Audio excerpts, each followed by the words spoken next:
Eight मतलब वही past perfect tense. Affirmative sentence होता है, करेक्ट, होता है, जिसकी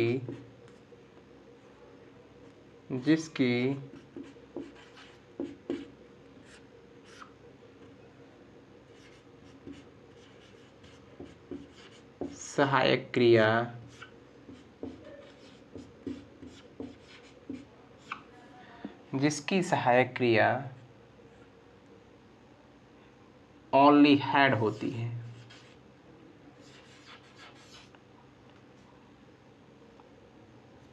जिसकी सहायक क्रिया ओनली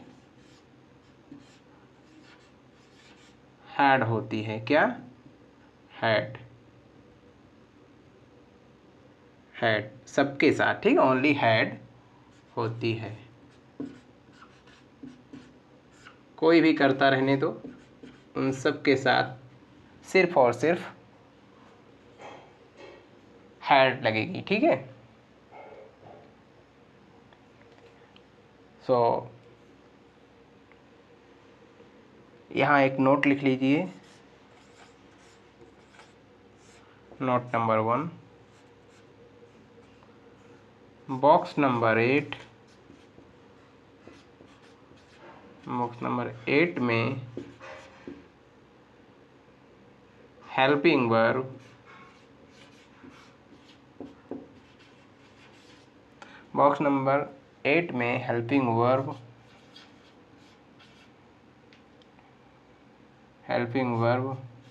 HAD कैपिटल में लिख लो, हैड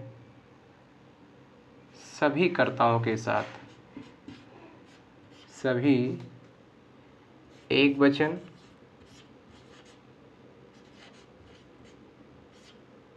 या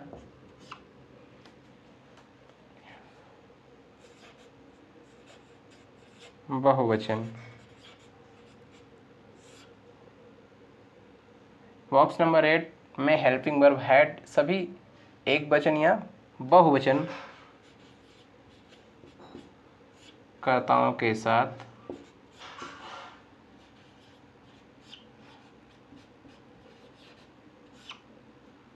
प्रयोग किया जाता है।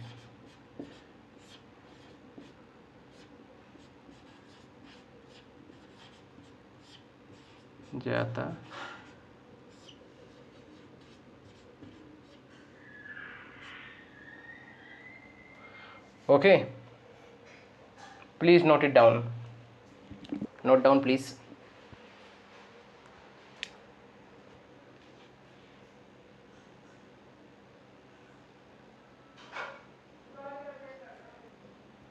Construction for making affirmative sentence of the box number 8 means past perfect tense. Okay, have you all written down this statement? Have you all written down this statement? Okay, may I remove this statement? Okay, तो इसका structure देखेंगे। Affirmative sentence का structure बनाने की क्या नियम होते हैं, आइए देखते हैं।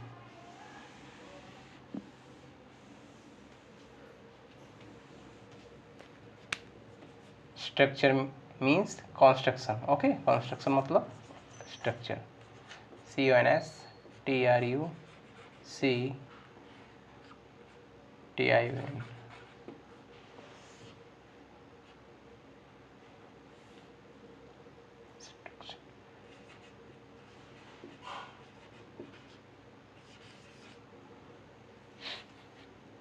Subject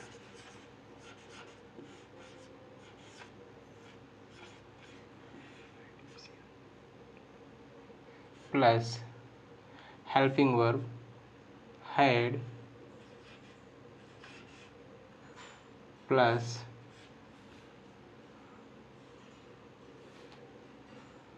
subject plus helping verb had plus main verbs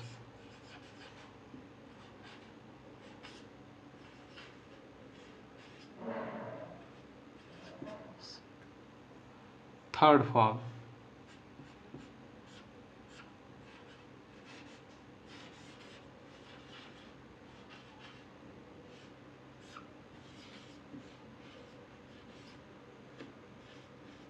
plus object.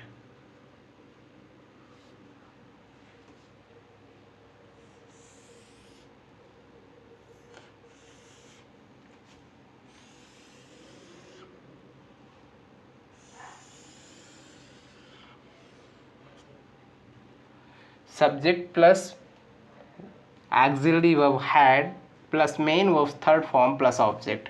Okay, please note it down.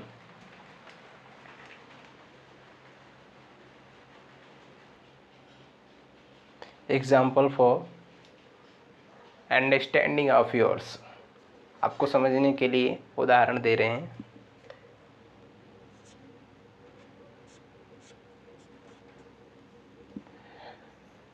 An example for making you understand.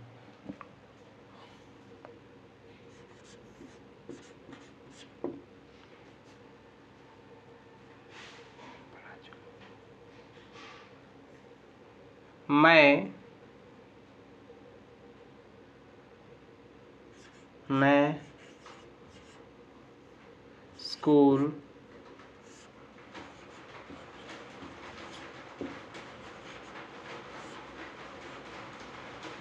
पहुंच चुका हूँ, सॉरी चुका था। मैं स्कूल पहुंच चुका था।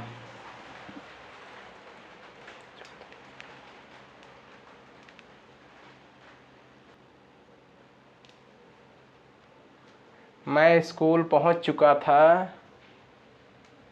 आगे सेंटेंस जोड़ सकते हो, जब आपने मुझे कॉल किया था। जब आपने मुझे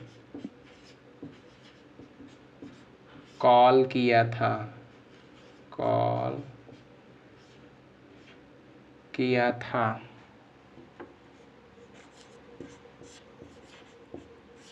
दो सेंटेंस है और दोनों भी परफेक्ट टेंस में। या था अभी लिखाया था मैंने, और चुका था दोनों भी आया है। ठीक है, तो इसमें कर्ता कौन है?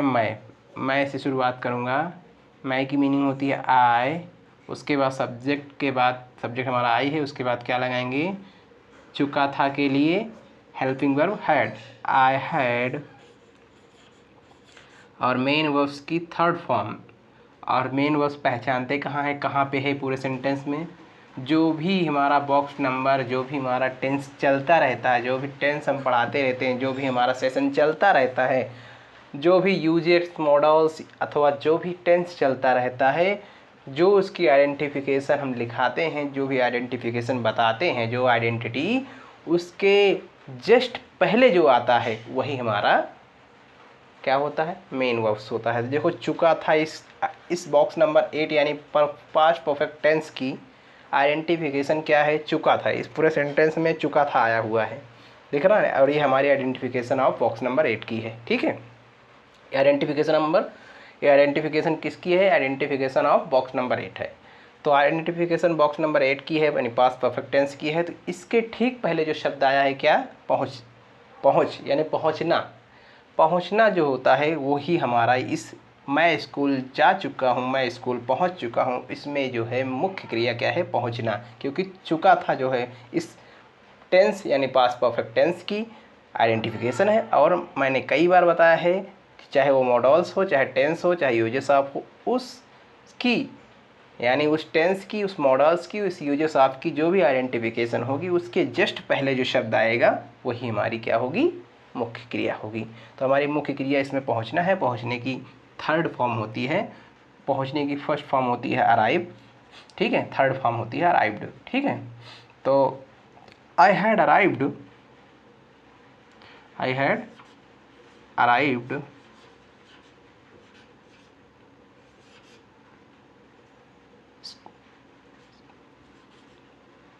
I have arrived in school.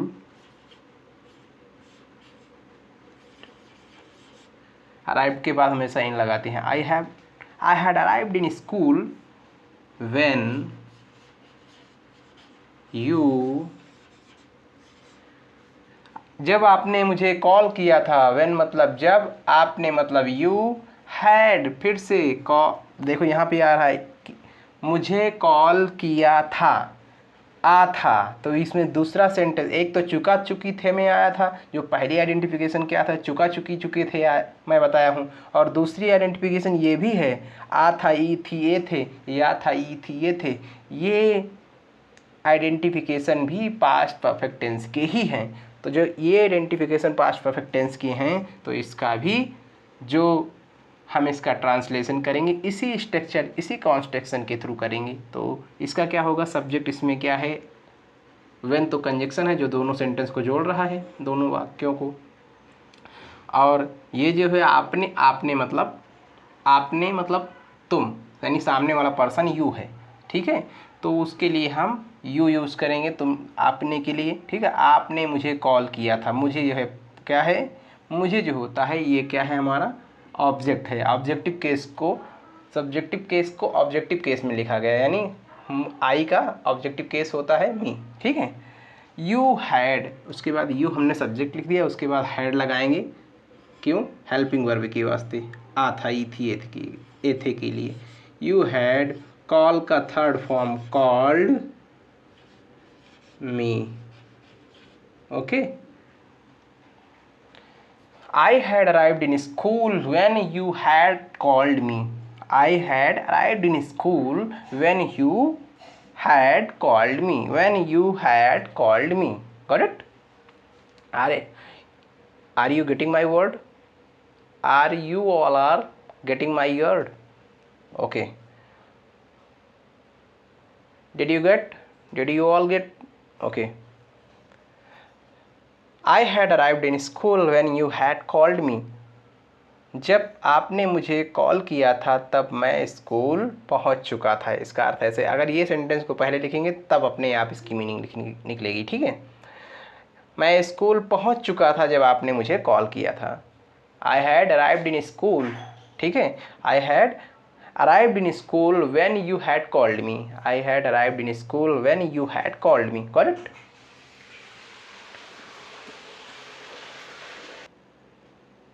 Next, Sita सो गई। सीता सो गई थी। सीता सो गई थी।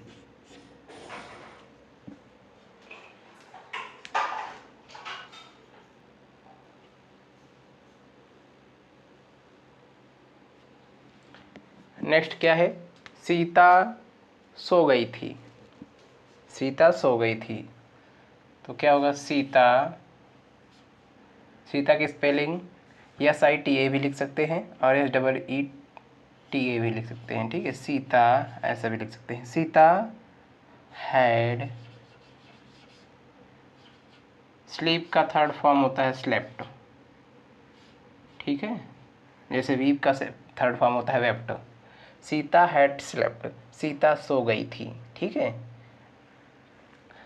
आगे मैं आपको एक स्ट्रक्चर और लिखा रहा हूँ और उसके बाद उस स्ट्रक्चर का जो है मैं उदाहरण दूंगा, ठीक है। आइए देख लेते हैं। इसी के साथ बॉक्स नंबर 8 में आता है वो ज़्यादातर। उसमें दो सेंटेंस रहेगा, एक बॉक्स नंबर 8 का रहेगा जो चालू है, और दूसरा जो है बॉक्स नंबर 2 यानी पास्ट इंडिफिनिट टेंस का रहेगा। तो आइए देखते हैं वो कौन सा स्ट्रक्चर है। May I remove this statement, okay.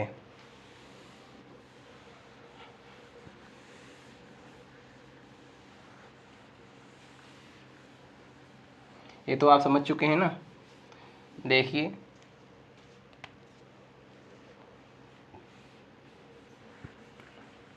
Note number 2 लिखिए इसी का।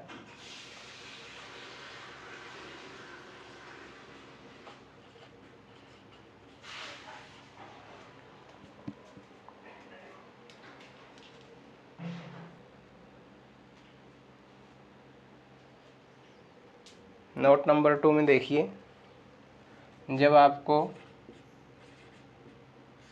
जब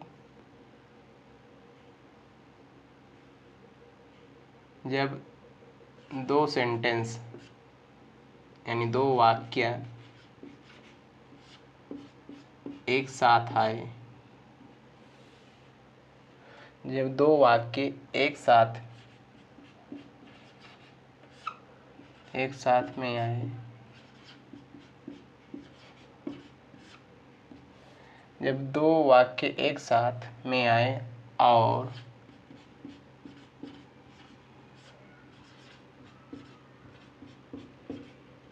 दोनों भी, जब दो वाक्य एक साथ में आए और दोनों भी पास्ट टेंस में हूँ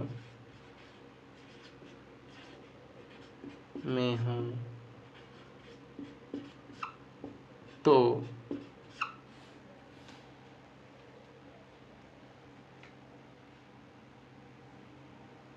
तो तो उस वाक्य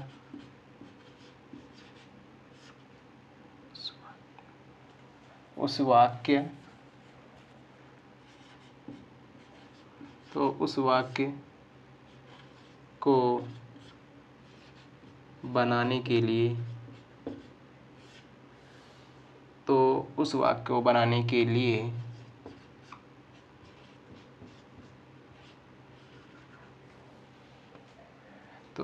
को बनाने के लिए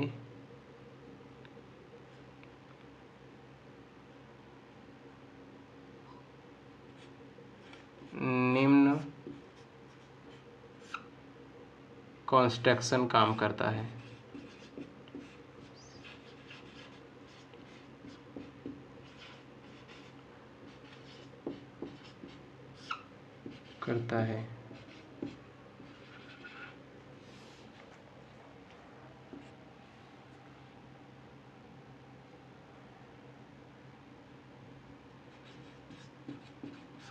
देखिए नोट नंबर 3 भी है यहाँ पर, अभी डैश मत करिए।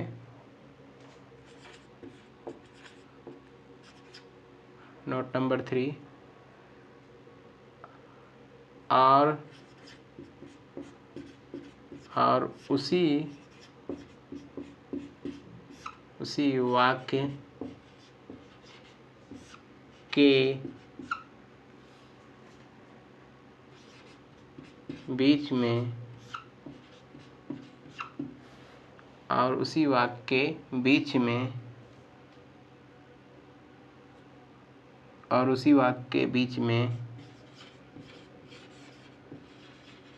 बिफोर या आफ्टर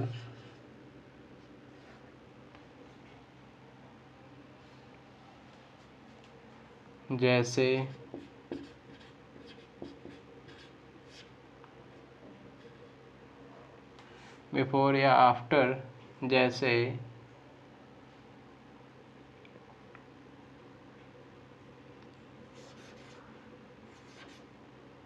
एडवर्ब आया हो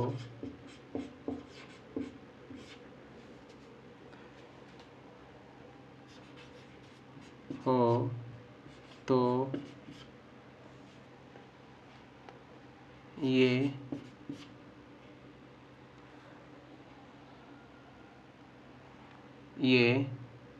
बनावट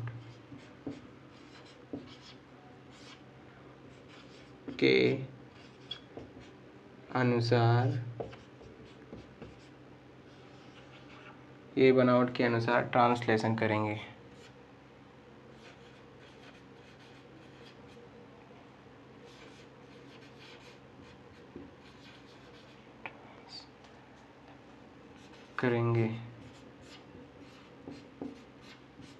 Please note it down.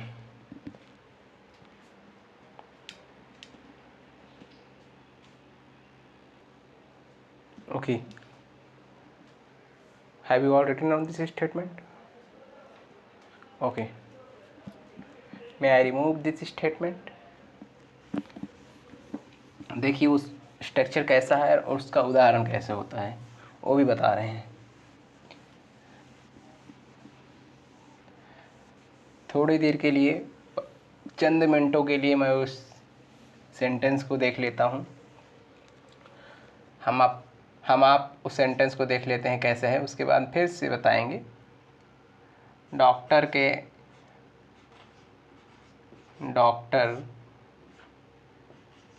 के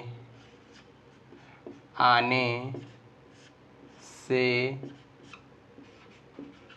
पहले, ये इतना सेंटेंस हो गया आपका पहला सेंटेंस, ठीक है।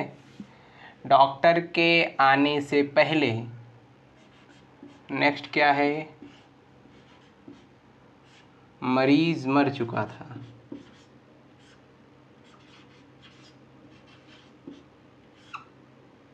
मर चुका था, ओके। मरीज मर चुका था, ये आपका दूसरा सेंटेंस है, ठीक है। तो मरीज मर चुका था, चुकी थी, चुके थे, ये तो बॉक्स नंबर 8 का है, ये क्लियर नहीं है, ये बॉक्स नंबर 2 में यूज होता है। ये जो पहला सेंटेंस है ये बॉक्स नंबर, इसका ट्रांसलेशन बॉक्स नंबर 2 में लगता है, ठीक है। और इसका जो है बॉक्स नंबर 8 में।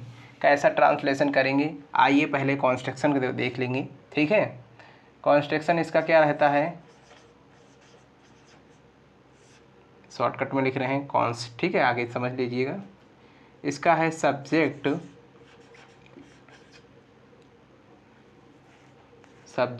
और ऊपर लिखते हैं सब्जेक्ट प्लस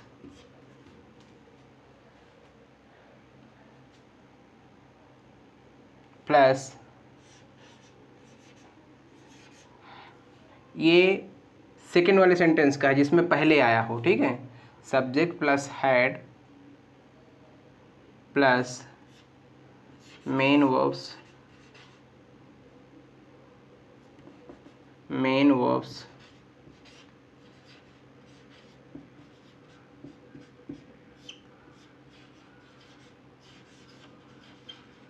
थर्ड फॉर्म, ठीक है। Subject plus head plus main verbs third form plus object, ये किसके लिए है, दूसरे वाक्य के लिए जो बाद वाला है, ठीक है। पहले वाले नहीं, बाद वाले वाक्य के लिए। ये किसके लिए है, दूसरे वाक्य के लिए, दूसरे वाक्य,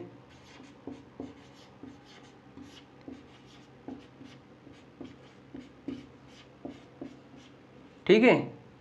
आगे लिखो इसी बॉक्स में, ध्यान देना, ये जो है किसके लिए है, दूसरे वाक्य के लिए, यानी जो आगे लिखा है कॉमा के आगे वाला, यानी पहले के जो पहला शब्द लिखा हुआ है यहाँ पर, ध्यान देना, यहाँ पर जो पहला शब्द है, पहले शब्द के आगे जो सेंटेंस पहला शब्द से जो जुड़ जा रहा है दोनों सेंटेंस, उसके आगे जो लिखा हुआ है, उसके आगे जो दिया गया है, उसके लिए हम पहले क्या करेंगे, subject plus head plus main verb third form plus object, ठीक है।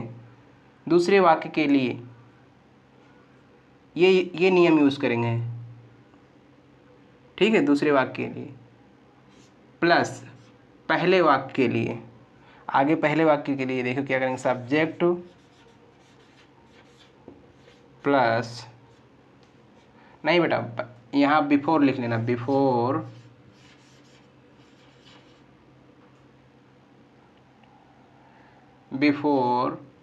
उसके बाद प्लस सब्जेक्ट, समझ रहे हैं ना, यानी subject plus head plus main verb third form plus object, ये दूसरे वाक्य के लिए है, ठीक है। ये दूसरे वाक्य के लिए, ठीक है, ये दूसरे वाक्य के लिए है। प्लस बिफोर, उसके आगे लिखेंगे प्लस बिफोर, फिर से प्लस सब्जेक्ट, यहाँ लिखो plus subject plus main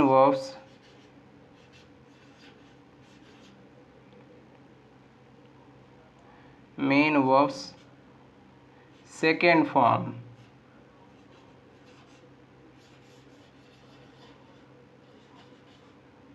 plus object, समझ में आ रहा है भाई? खिचड़ी तो नहीं हुई? हाँ, देख लीजिएगा बेटा। कहने का तात्पर्य ये है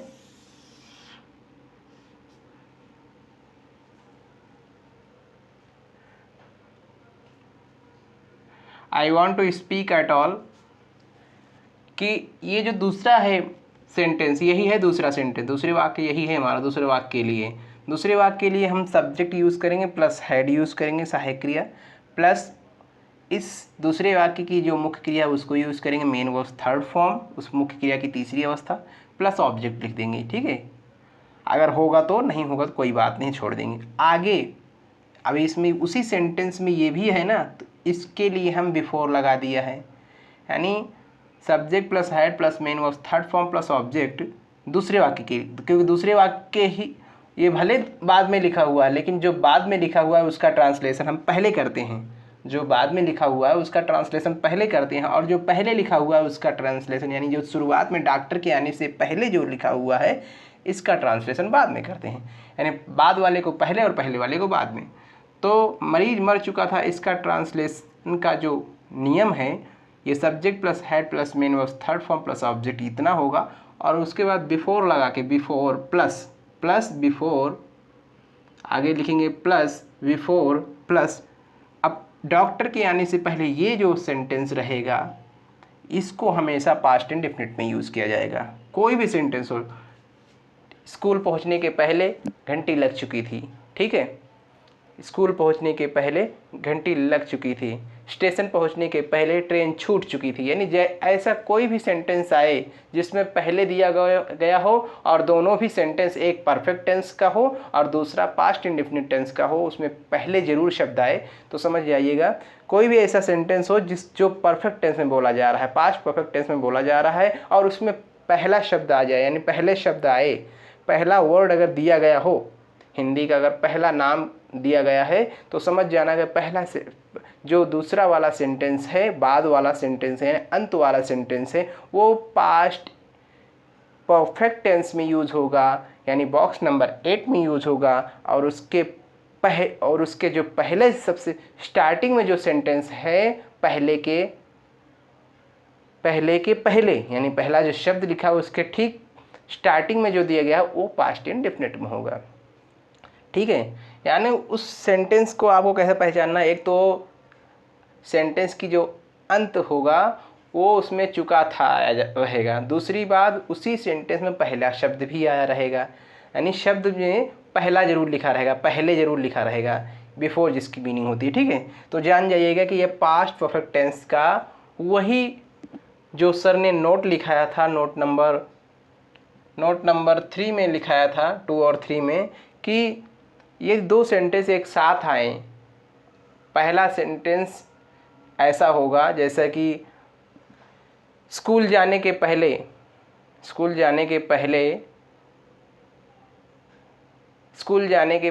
बारिश शुरू हो चुकी थी, स्कूल जाने के पहले बारिश शुरू हो चुकी थी। तो ऐसे वाक्य जो आए बॉक्स नंबर 8 में यूटिलाइजेशन होता है, और पहला जो शुरुआत का जो सेंटेंस होगा वो बॉक्स नंबर 2 में, ओके, जिसको पास्ट इंडेफिनिट टेंस कहते हैं। ठीक है, तो देखिए इसका क्या होगा, subject plus main verb second form plus object. Okay, तो इसका उदाहरण हम इधर ऊपर लिखा गया है ना, डॉक्टर के आने से पहले मरीज मर चुका था, इसी को देखकर हम करेंगे। मरीज मर चुका था, ये बॉक्स नंबर 8, यानी अभी जो दिख रहा है ऊपर आपको पास्ट परफेक्ट टेंस, इसका आइडेंटिफिकेशन अभी मैंने लिखाया था, जिस वाक्य के अंत में चुका था, चुकी थी, चुके थे, आ था, ई थी, ए थे, या था, ई थी, ये थे, ऐसे तमाम शब्द आते हैं। कहाँ पे? वाक्य के अंत में, देखो अंत में आया हुआ है, तो वहाँ पर बॉक्स नंबर 8, ये किसकी पहचान है? चुका था, बॉक्स नंबर 8। जिसको बॉक्स नंबर 8 नहीं समझता है बेटा, वो हमेशा याद रखिएगा कि बॉक्स नंबर 8 को ही पास्ट परफेक्ट टेंस कहते हैं, और ये किसने पढ़ाया? अखिलेश सर ने पढ़ाया। बॉक्स नंबर 8 को ही पास्ट परफेक्ट टेंस कहते हैं, और यहाँ पर मरीज मर चुका था, ये बॉक्स नंबर 8 यानी पास्ट परफेक्ट टेंस का जो है सेंटेंस है क्योंकि इसकी आइडेंटिफिकेशन चुका था, चुकी थी, चुके थे, आ था, ई थी, ये थे, या था, ई थी, ये थे, सर ने लिखाया है। और इसी के अनुसार सर ने कॉन्स्ट्रक्शन लिखा है कि चुका था, चुकी थी, चुके थे, अफर्मेटिव का सेंटेंस है तो उसके लिए अफर्मेटिव का कॉन्स्ट्रक्शन होता है subject plus head plus main verb third form plus object. तो इसमें सब्जेक्ट क्या है? पेशेंट। क्या है इसमें? पेशेंट। तो पेशेंट क्या होगा भाई? The patient had died. क्या हुआ? इंक खत्म हुआ। The PATIENT patient had. क्यों हैड लगा रहे हैं? क्योंकि सब्जेक्ट हमारा पेशेंट है, मरीज है, और मरीज की मीनिंग पेशेंट होती है। ठीक है। उसके बाद चुका था कि जो आइडेंटिफिकेशन की जो मीनिंग होगी, इस टेंस इस बॉक्स की जो मीनिंग होगी वो क्या है? हेल्पिंग वर्ब ही हमारी मीनिंग होती है। आइडेंटिफिकेशन की जो मीनिंग रहती है, जिसको हम हेल्पिंग वर्ब, सहायक क्रिया या ऑक्सिलरी वर्ब होते हैं, वो इसमें क्या है? हैड है। तो the patient had, the patient had. और हमने बताया था कि किसी भी टेंस, किसी भी मॉडल्स, किसी भी यूजेस ऑफ के पहले, किसी भी मॉडल्स, किसी भी यूजेस ऑफ किसी भी टेंस की जो आइडेंटिफिकेशन लिखाई जाती है उसके ठीक पहले जो शब्द आता है वही हमारी मुख्य क्रिया होती है। तो मरना जो है मुख्य क्रिया, और मरने की थर्ड फॉर्म क्या होते हैं? डाइड। डाई मतलब मरना, डाइड मतलब मर चुका। The patient had died. Die का third form died. The patient had died. उसके बाद इतना हो गया, इसमें ऑब्जेक्ट नहीं है, कहाँ मरा कहाँ नहीं मरा। द पेशेंट अब किसके माध्यम से मरा है? ठीक है, ठीक है। तो आगे क्या लिखेंगे? इसमें ऑब्जेक्ट ऑब्जेक्ट नहीं है तो सेंटेंस को यहीं छोड़ देंगे। The patient had died. आगे यहाँ तक सेंटेंस हमारा यहीं, ये पूरा subject plus main verb third form plus object, यहाँ तक हमारा सेंटेंस हो गया, द पेशेंट हैड डाइड। उसके आगे दूसरे वाक्य के लिए इतना ही होगा, दूसरे वाक्य के लिए। अब उसके बाद बिफोर, क्यों? पहले, पहले की मीनिंग होती है बिफोर, बिफोर। ठीक है। अब पहले यानी शुरुआत वाले वाक्य के लिए क्या यूज़ किया गया है? ठीक है, शुरुआत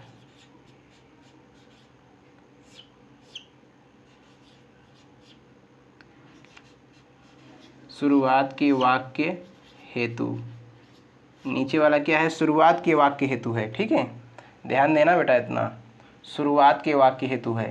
तो इसके लिए क्या होगा? बिफोर। अब फिर इस सेंटेंस में देखो सब्जेक्ट क्या है? डॉक्टर। बिफोर डॉक्टर, आप यहाँ कैपिटल में भी लिख सकते हैं, बिफोर DR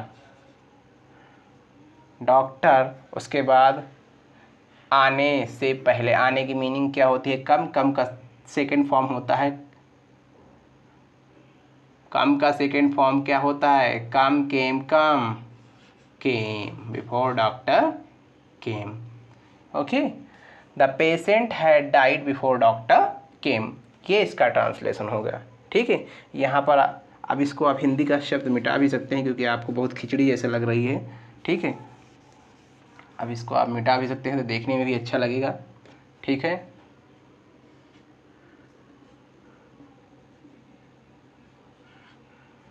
ठीक।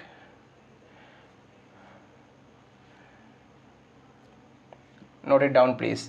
और अगर आपको प्रॉब्लम हो रही है तो इसको फिर से हम लिख सकेंगे, लिख देंगे। ठीक है, please note it down. Next बार फिर से लिख दे रहे हैं। Okay, may I remove this? Okay,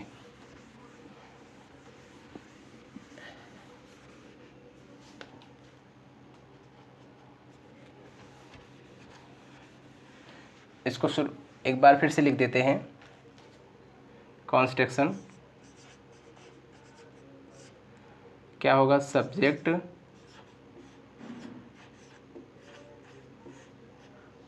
plus had verbs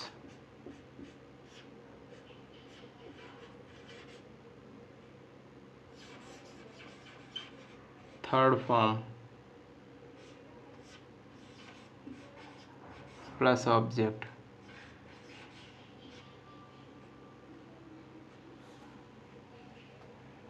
subject plus head plus verbs third form plus object, उसके बाद बिफोर, ठीक है। Subject plus head plus verbs third form, subject plus head, वो देखो लिखा हुआ है ना, सब्जेक्ट उसका, subject plus head plus verbs third form, subject plus head plus verbs third form plus object. ये इतना हो गया हमारा, इतना हो गया हमारा आखिरी वाले वाक्य के लिए।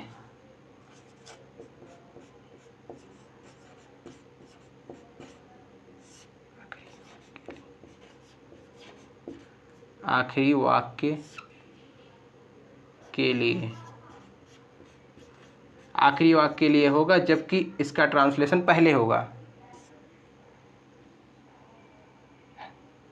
आखिरी वाक्य के लिए, लेकिन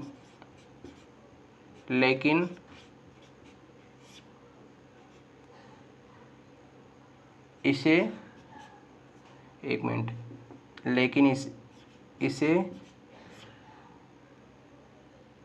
शुरू में लिखेंगे।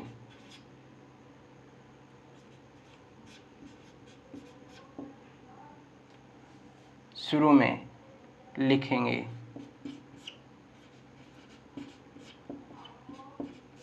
ओके, ध्यान देना। उसके बाद before, before plus subject plus verbs second form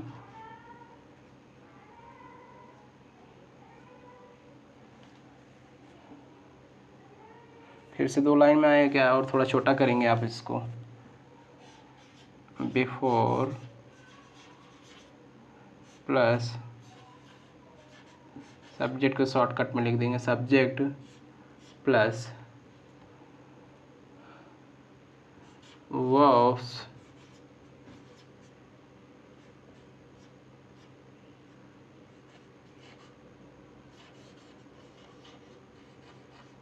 plus object, ठीक है। ये हमारा हो गया एक ही लाइन में, ठीक है। वही चीज़ है जो भी लिखाया था, एक ही लाइन में हो गया। कन्फ्यूजन थी ना आप लोगों को थोड़ा से।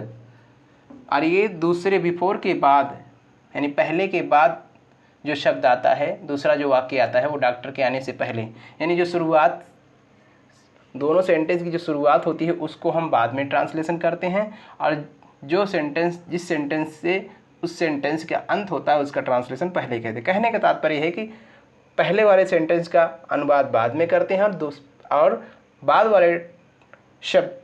वाले वाक्य का ट्रांसलेशन पहले करते हैं। पहले वाले हिंदी वाक्य के ट्रांसलेशन बाद में करते हैं, और बाद वाले का पहले ट्रांसलेशन करते हैं, ठीक है। ये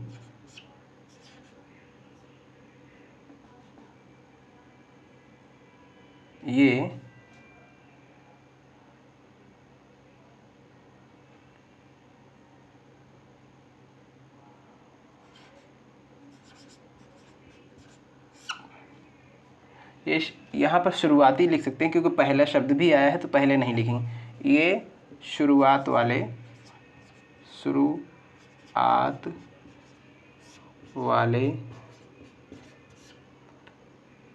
वाक्य का नियम है।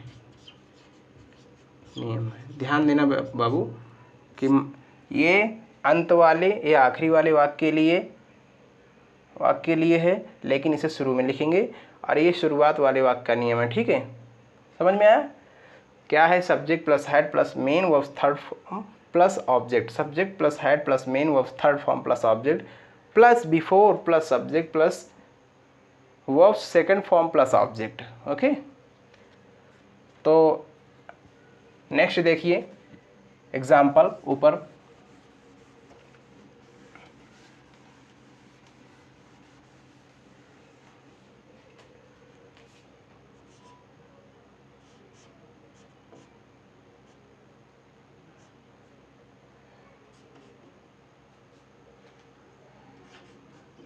स्कूल पहुंचने के पहले, स्कूल पहुंचने के पहले, ध्यान देना इतना एक सेंटेंस हो गया, स्कूल पहुंचने के पहले, ये करने के पहले। तो ये जो होगा इतना सेंटेंस वो पास्ट इंडेफिनिट में हमेशा रहेगा। ये करने के पहले, पहले के, पहले के पहले, कहने का तात्पर्य है पहले के पहले, यानी पहले के आगे जितना भी, पहले के पहले जितना भी शब्दों से मिलकर वो एक वाक्य बना रहेगा वो हमेशा पास्ट इंडेफिनिट में होगा उसका ट्रांसलेशन। ठीक है, और उसके बाद, पहले के बाद घंटी लग चुकी थी या घंटी बज चुकी थी, बज चुकी थी, बज चुकी थी या बज गई थी, चुकी थी या बज गई थी, दोनों का ट्रांसलेशन एक ही होगा। ठीक है, स्कूल पहुंचने के पहले घंटी बज चुकी थी या बज गई थी, एक ही बात हुआ। तो यहाँ तक का यह पहला, ये जो है शुरुआती वाक्य है, ये बाद वाला आखिरी वाक्य। तो आखिरी वाक्य को हम ट्रांसलेशन पहले करते हैं, आखिरी वाक्य का ट्रांसलेशन पहले करते हैं। ये शुरुआती है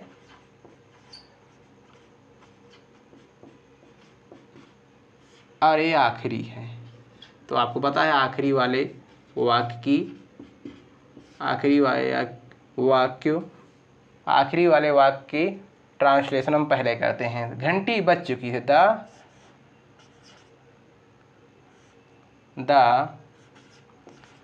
बेल हैड, बेल मतलब घंटी होती है ना, द बेल हैड रंग, रिंग रैंग रंग, द बेल हैड रंग बिफोर, बिफोर मतलब पहले, द बेल हैड रंग बिफोर, स्कूल पहुंचने के पहले। और कौन पहुंच रहा है? हम ही पहुंच रहे हैं। मैं भी लिख सकता हूँ, ऑब्जेक्टिव केस में हम मी लिख सकते हैं या आस लिख सकते हैं, दोनों भी लिख सकते हैं, नहीं है तो कोई बात नहीं। द बेल हैड रंग बिफोर, बिफोर, यहाँ पर हम भी लिख सकते हैं या मेरे स्कूल पहुंचने के पहले, यानी अपने लिए अगर बोला जा रहा है तो हाँ आई लिख सकते, बिफोर आई, या कुछ भी सब्जेक्ट नहीं है तो यहाँ अराइव्ड लिख सकते हैं direct, before arrived school, arrived school.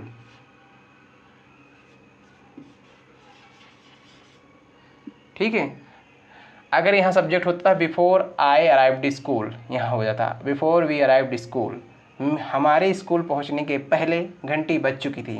तो बिफोर, यहाँ के बाद बिफोर और आई के बीच में क्या रहता, सब्जेक्ट रहता, या तो वी रहता या तो आई रहता।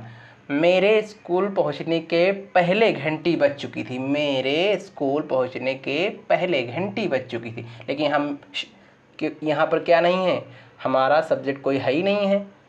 ठीक है, स्कूल ऑब्जेक्ट है और मुख्य क्रिया है, और बिफोर जो है क्या है, एडवर्ब है।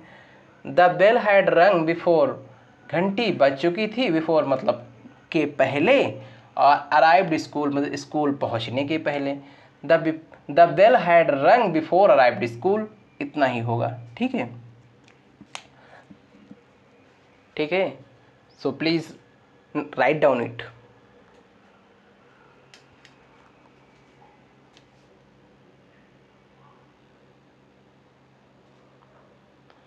So have you all written down this statement?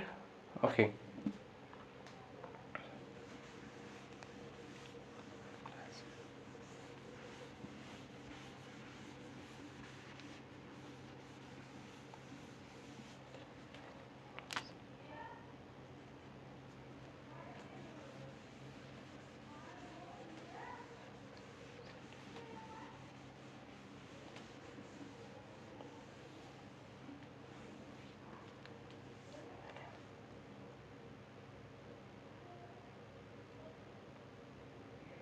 Next example देखिए, मेरे समझाने के पहले, मेरे समझाने के पहले वह क्लास से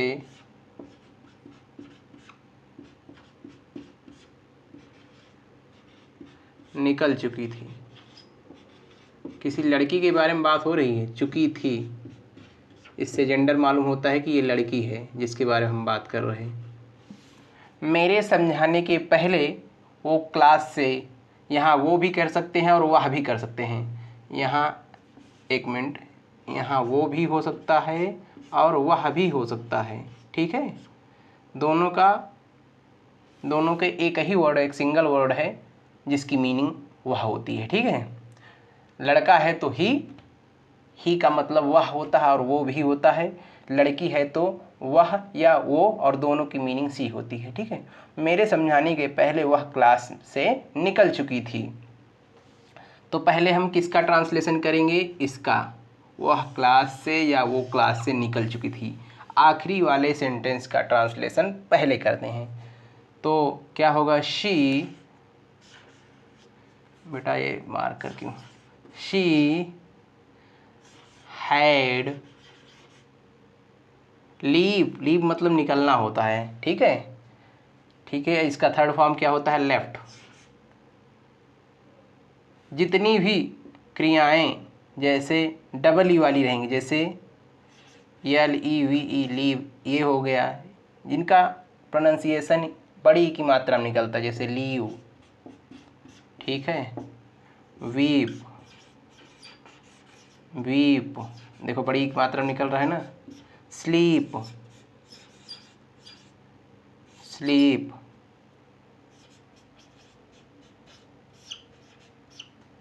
ठीक है। Leave, weep, sleep. और ऐसे वर्ब का हमेशा थर्ड फॉर्म जो होगा, थर्ड फॉर्म वो हमेशा कैसे रहेगा?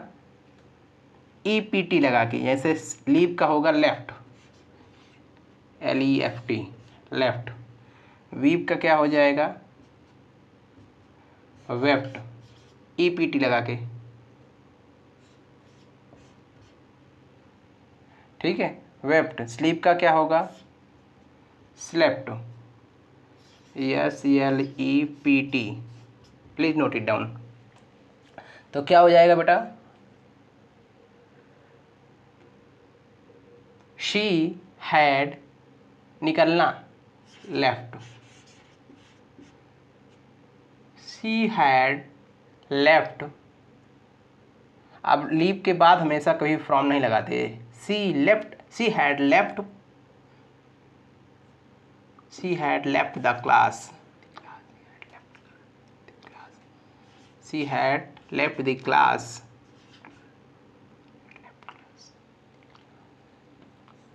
she had left the class before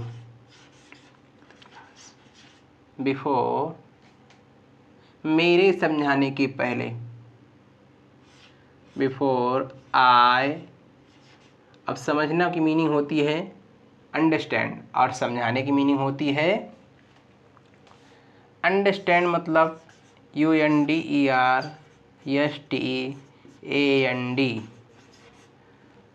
UNDERSTAND। Understand मतलब होता है समझना। तो समझाने की मीनिंग क्या होगी बेटा? समझाने की मीनिंग जो काम हम स्वयं करते हैं वहाँ पर मेक लगा देते हैं, MEAKE, मेक समबडी। समबडी मतलब होता है सब्जेक्टिव नहीं, इसको समबडी का मतलब होता है, यहाँ ऑब्जेक्टिव केस लिखेंगे जिसको हम समझाएंगे, ठीक है। आई मेड यू अंडरस्टैंड, मैंने तुम्हें समझाया। आई मेड यू लाफ, मैंने तुम्हें हंसाया। आई मेड यू वीप, मैंने तुम्हें रुलाया, ठीक है। तो तुम्हें, हमें, उन्हें जो है, ये समबडी यानी समबॉडी की जगह पे वही सब्जेक्ट को हम किसके रूप में लिखते हैं, ऑब्जेक्टिव केस बना के लिखते हैं, यानी ऑब्जेक्ट के रूप में लिखते हैं किसको, तुम्हें, हमें, उसे, मुझे, ठीक है। यही समबडी के स्थान पे यूज़ किए जाते हैं। मेक समबडी अंडरस्टैंड, UN, यही अंडरस्टैंड जो ऊपर लिखा हुआ है, UNDERSTAND।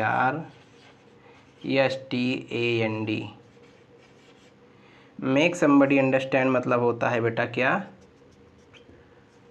इसको लिख लिया आप, have you all written down this verbs? Okay, may I remove it? Okay, इसका मतलब होता है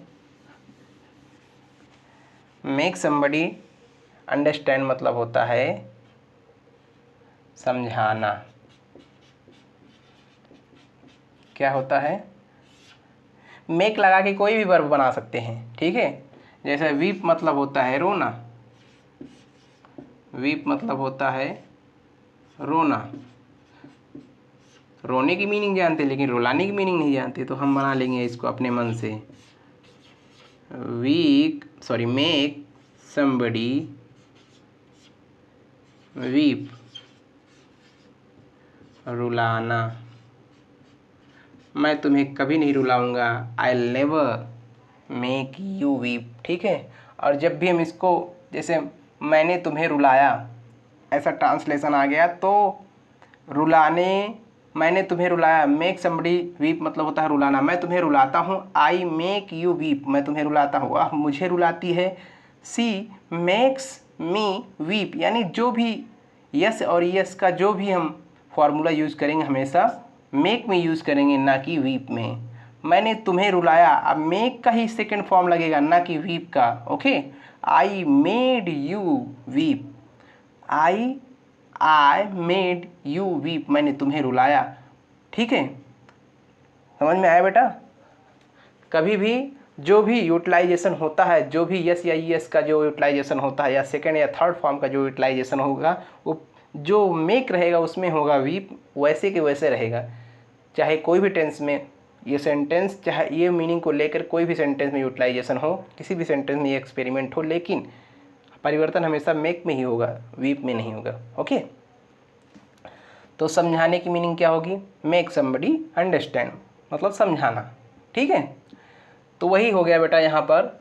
अब यहाँ मैंने बिफोर के बाद हमेशा जो दूसरा शुरुआती वाला जो वाक्य होता है वो हमेशा किस में लगता है, पास्ट इंडेफिनिट टेंस में, यानी पहले के पहले जो वाक्य आता है वो किस में, उसका ट्रांसलेशन किस में होता है, पास्ट इंडेफिनिट टेंस में। तो मेक समबडी अंडरस्टैंड मतलब होता है समझाना, तो समझाने का सेकंड फॉर्म क्या होता है, बिफोर आई मेड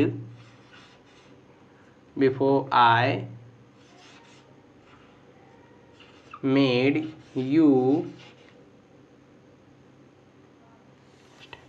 भाई तुम्हें नहीं है ना इसमें, तो तुम्हें क्यों लिखेंगे, मेरे समझाने के पहले, ठीक है।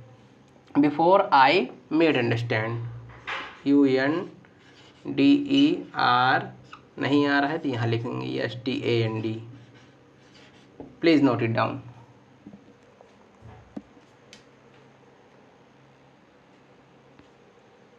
Okay, she had left the class before I made understand, she had left the class before I made understand. So कल मैं आपको इसी बॉक्स नंबर 8 यानी पास्ट परफेक्ट टेंस का निगेटिव, इंट्रोगेटिव और डबल इंट्रोगेटिव सेंटेंस पढ़ाऊंगा, जिसको WH वर्ड बोलते हैं। So any confusion, any problem, should I go? Thanks for attending my class, have a good day.